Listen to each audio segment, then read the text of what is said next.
ہمارا ایک موضوع فہم دین میں گزرا ہے سوداگران رفض کے مختلف روپ. اس میں ہم نے ایسی چیزیں بیان کی کہ روافض کی طرف سے یہ جو محبت اہل بیت رضی اللہ تعالی عنہ میں اس طرح کا غلو کیا گیا کہ یہاں تک کہ انہوں نے کہا کہ حضرت آدم علیہ السلام کو جو جنت سے نکالا گیا تو وہ اہل بیت کے حسد کی وجہ سے نکالا گیا معاذ اللہ. اس کے ہم نے حوالہ جات پیش کیے. پھر اور بہت سی چیزیں جس میں یعنی حضرت مولا علی رضی اللہ تعالی عنہ کے لحاظ سے اور دیگر ائمہ کے لحاظ سے انہوں نے کہا کہ ان کے نبی ہونے میں کوئی کمی نہیں ہے. یہ جو بھی نبوت کی خوبیاں ہوتی ہیں، کردار ہوتا ہے، وہ سب کچھ ان میں موجود ہے. صرف رسول پاک صلی اللہ علیہ وسلم کا جو خاتم النبیین ایک لقب ہے اس کی رعایت کرتے ہوئے ہم کو اگر نبی نہ کہیں، ورنہ ان میں کوئی چیز ایسی مانے نہیں کہ جو ان کے وصف نبوت سے متصف ہونے میں رکاوٹ بنتی ہو، کوئی چیز ایسی نہیں. تو اس طرح کی چیزیں معاذ اللہ جو کہ من وجہ اپنی جگہ پہ بڑے کفریات ہیں، وہ ساری چیزیں اس پر جا کے ختم کرتے ہیں کہ اصل جو صورتحال ہے اس میں مولا علی رضی اللہ تعالی عنہ یا تو برابر ہیں یا پھر آگے ہیں. یعنی خود رسول پاک صلی اللہ علیہ وسلم کی ذات گرامی کے لحاظ سے بھی. تو ہم اہل سنت و جماعت حب علی کے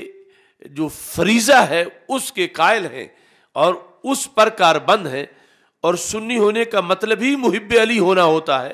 لیکن یہ جو غلو ہے کہ جس کی وجہ سے ان کو معاذ اللہ کوئی تو اللہ کہہ دیتا ہے، کوئی اللہ کے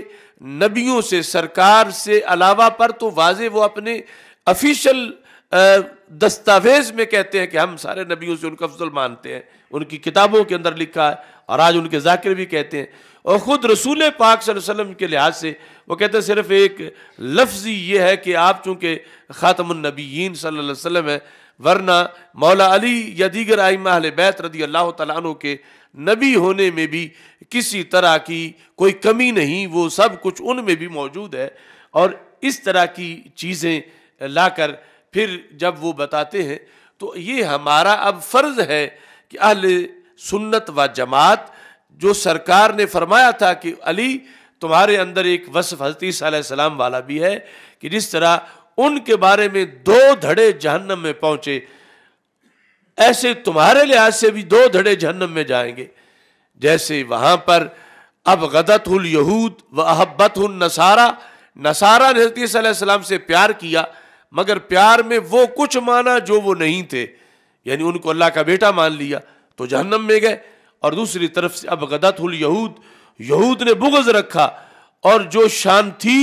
وہ بھی نہ مانی، یہاں تک کہ ان کا بن باپ پیدا ہونا اس پر بھی اعتراض کر دیا. تو فرمایا علی تمہارے بارے میں بھی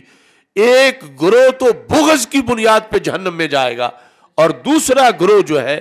وہ ایسے پیار کی بنیاد پہ جہنم میں جائے گا کہ جس پیار کی شریعت میں اجازت نہیں، جو پیار شریعت میں کفر قرار پاتا ہے. تو آج ہم جس معاشرے میں جی رہے ہیں حب علی کا فریضہ ہے، علی علی کرنا لازم ہے، علی علی کرنا دین ہے، تاکہ وہ بغض علی والوں کا رد ہو.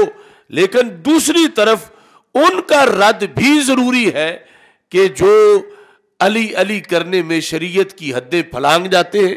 اور شریعت کی بنائی ہوئی حدوں کو نہیں مانتے، شریعت سے بغاوت کرتے ہیں، اور ان پر مولا علی بھی خود ناراض ہیں. اپنے عہد میں ایسے لوگوں کو خود جلا دیا آگ کے اندر مولا علی رضی اللہ تعالیٰ عنہ نے، جو مولا علی کو اللہ کہہ رہے تھے. اور رسول پاک صلی اللہ علیہ وسلم نے بھی اس سلسلے میں شدید منع کیا. اور آج ہمارے معاشرے کے اندر چونکہ یہ جو جہت ہے اس پر کوئی بول ہی نہیں رہا، جو بغض والوں کا رد کرنا ہے وہ رد کیا جاتا ہے اور کرنا بھی چاہیے، مزید کرنا چاہیے. لیکن جو اس بنیاد پہ جہنم جا رہے ہیں کہ سرکار نے فرمایا کہ کچھ تمہاری محبت کی بنیاد پر جو غیر شرعی محبت ہوگی لوگ جہنم میں چلے جائیں گے، تو علی ان کو بھی سمجھانا ہے اور امت کو کہا کہ ان کا بھی رد کرنا ہے تاکہ اس کی وجہ سے امت کے لوگ جہنم میں نہ چلے جائیں. تو اس بنیاد پر یہ علی کانفرنس جو ہماری موجود ہے، اس میں میں ان امور کی طرف متوجہ کر رہا ہوں کہ یہ چیزیں جو موجود ہیں اور مسلسل بڑھتی جا رہی ہیں، یہ کچھ لوگ سمجھتے ہیں کہ شاید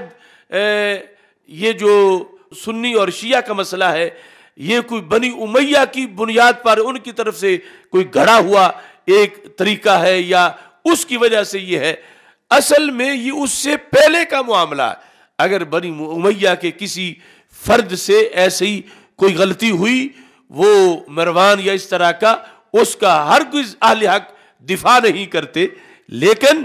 یہ جو صورتحال ہے یہ تو اس سے پہلے کی گھڑی ہوئی ہے۔ یہ یہود کا فتنہ جو ابن سبا کی طرف سے لایا گیا امت مسلمہ میں، کہ جس میں سرکار کو بھی سائیڈ پہ کیا جا رہا ہے اور سرکار دو عالم صلی اللہ علیہ وسلم پر بھی ترجیح دے کر مولا علی رضی اللہ تعالیٰ عنہ کو بیان کیا جا رہا۔ ایک تو یہ ہے نا کہ کوئی حضرت عثمان غنی رضی اللہ تعالیٰ عنہ پہ ترجیح دیتا ہے اور غلطی کر رہا ہے، حضرت عمر رضی اللہ تعالیٰ عنہ پہ ترجیح دے رہا ہے اور غلطی کر رہا ہے، اور حضرت صدیق اکبر رضی اللہ تعالیٰ عنہ پہ ترجیح دے رہا ہے اور غلطی کر رہا ہے۔ یہ تو ہے کہ خود ذات رسول صلی اللہ علیہ وسلم پہ ترجیح دی جا رہی ہے اور اس کو علی قرار دے کر، اس کو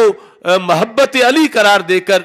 اس کو جنت کی ٹکٹ بنایا جا رہا ہے۔ تو ایسی امور کہ جہاں شریعت کی حدوں کی خلاف ورزی ہو، خواہ وہ ان اصحاب ثلاثہ کی بنیاد پر ہو اور خواہ یہ جو سب سے بڑھ کر خود ذات رسول صلی اللہ علیہ وسلم کے لحاظ سے کی جا رہی ہو، تو ایسی صورتحال میں فرض ہے مبلغین پر، علماء پر، اہل سنت پر، امت مسلمہ پر کہ اس فتنے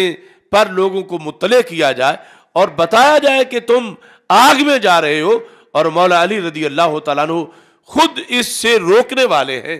وہ خود سرکار کے محب ہیں، سرکار سے فیض پانے والے ہیں، سرکار کے زیر تربیت رہ کر بچپن سے وہ رسول پاک صلی اللہ علیہ وسلم سے تربیت لے کر فیض پا کر عظمت پانے والے ہیں۔